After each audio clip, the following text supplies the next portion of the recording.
AQSh va Eron o'rtasida 45 kunlik o't ochishni to'xtatish bo'yicha sulhga erishilganiga bir kun ham bo'lmay, Isroil kelishuvni buzdi. Xuddi 2025-yilda Hamas va Isroil o'rtasida kelishuvni buzgani kabi. Kecha Netanyahu erishgan sulhga Livanga aloqasi yo'qligini aytgan edi va o'sha vaqtda Livanga hujum qilgan edi. 9-aprel chorshanba kuni Isroil Livanning 100 dan ortiq obyektlariga hujum qildi. Al Jazeera ma'lumotlariga ko'ra, hujum oqibatida 254 kishi halok bo'lgan va 1100 dan ortiq odam jarohat olgan. IRNA axborot agentligining yozishicha, Isroilning Livanga qilgan hujumi tufayli Hormuz bo'g'ozi qayta yopilgan. Isroil qo'riqchilar korpusi qo'mondoni Said Majid Musafiy o'zining X sahifasida yozishicha, Eron bu hujumga javob tayyorlamoqda. Jasur Hizbullohga qilingan hujum bu Eronga qilingan hujumdir. Jang maydonida rejimning vahshiy jinoyatlariga qarshi qaqshatqich javob tayyorlanmoqda. Aziz xalqim, raketalar uchun haqiqiy yoqilg'i bu sizning ko'chalardagi birdam ishtirokingizdir, deya yozadi u. Eron Islom inqilobi qo'riqchilari korpusi chorshanba kuni agar Isroil Livandagi sulhga rioya qilmasa, janglar qayta boshlanishi bilan tahdid qildi. Tramp AQSh kemalari, samolyoti va harbiylari haqiqiy sulhgacha Eronda qolishini ma'lum qilmoqda.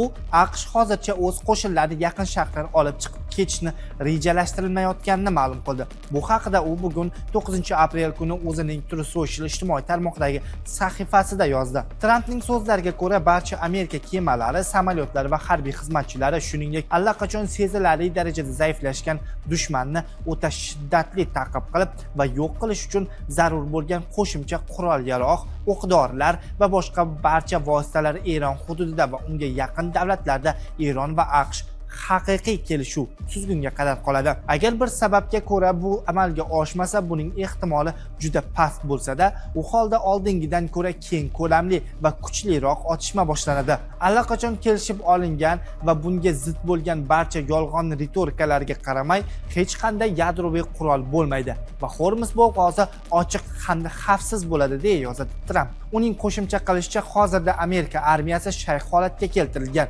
va dam olib keyingi ko'rsatmalarni kutmoqda. Amerika Qo'shma Shtatlari vitse-prezidenti J.D. Vance Eronni Isroilning Livandagi hujumlar tufayli Washington bilan sulhni xavf ostiga qo'yishni ahmoqlik deb atamoqda. Sulhga vositachilik qilgan Pokiston Livan 2 haftalik sulhga kiritilgan aniq aytgan bo'lsa-da, Vance jurnalistlarga AQSh Isroilning Livanga hujum qilishni to'xtatishga qo'shilmasligini aytdi. Agar Eron bu muzokaralarning barbod bo'lishiga yo'l qo'ymoqchi bo'lsa, ular hech qanday aloqasi bo'lmagan va Qo'shma Shtatlar hech qachon sulhning bir qismi deb aytmagan Livan ustidan bo'lib o'tadigan mojaroda bu oxir oqibat ularning tanlovi, dedi Vance jurnalistlarga qarata. U kecha Vengriyani tark etayotgan paytda qisqa vaqt jurnalistlar bilan suhbatlashgan. U Eronning bu harakatini ularning ahmoqona tanlovi ekanligini ta'kidlamoqda. Chorshanba kuni o'tar kechasi Eron tashqi ishlar vaziri Abbos Aroqchi Pokiston bosh vaziri Shahboz Sharifning e'lon qilingan bayonoti bilan o'rtoqlashdi. U taklifning Livan haqidagi qismiga urg'u berdi. Eron va AQSh o'rtasidagi sulh shartlari aniq va ravshan. AQSh tanlashi kerak: sulhni to'xtatish yoki Isroil orqali urushni davom ettirish. U ikkalasiga ham ega bo'la olmaydi, deb yozadi Aroqchi o'zining X sahifasida. Shunga qaramay, AQSh prezidenti Donald Tramp va Oq uy Livan kelishuvining bir qismi emasligini ta'kidlashmoqda. Ko'plab yomon niyatli muzokaralar va yomon niyatli tashviqotlar olib borilmoqda. Menimcha bu asosiy tushunmovchilikni keltirib chiqaradi. Eronliklar sulh Livanni ham o'z ichiga oladi deb o'ylashadi, ammo unday bo'lmaydi, deya qo'shimcha qilgan vitse-prezident J.D. Vance. Xalqaro muzokaralar paytida bunday tushunmovchilik qanday yuzaga kelishi noma'lum.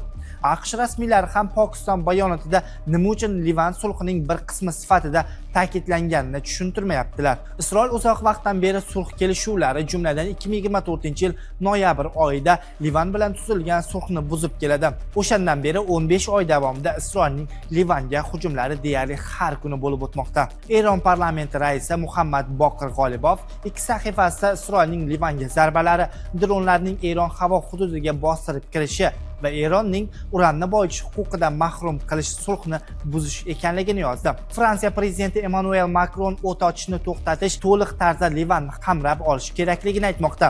Uning fikricha, Hizbulloh Isroilga hujum qilib, Livanni inqirozga tortib, strategik xatoga yo'l qo'ygan. Isroil zarbalari va Janubiy Livanni egallab turish uzoq muddatli yechim bo'la olmaydi. Biz Livanning qurolli kuchlarini qo'llab-quvvatlashni kengaytirishimiz kerak. Shunda ular o'z hududi ustidan to'liq nazoratni tiklaydi, degan Fransiya prezidenti. Tramp endi haqiqatdan ham o'zi aytganidek Eronga keng ko'lamli hujumlarni boshlaydimi? Eron bunda qanday yo'l tutadi? Xo'sh, siz bu borada qanday fikrdasiz? Fikrlaringizni izohlarda yozib qoldiring va Zamon.uz'ni kuzatishda davom eting.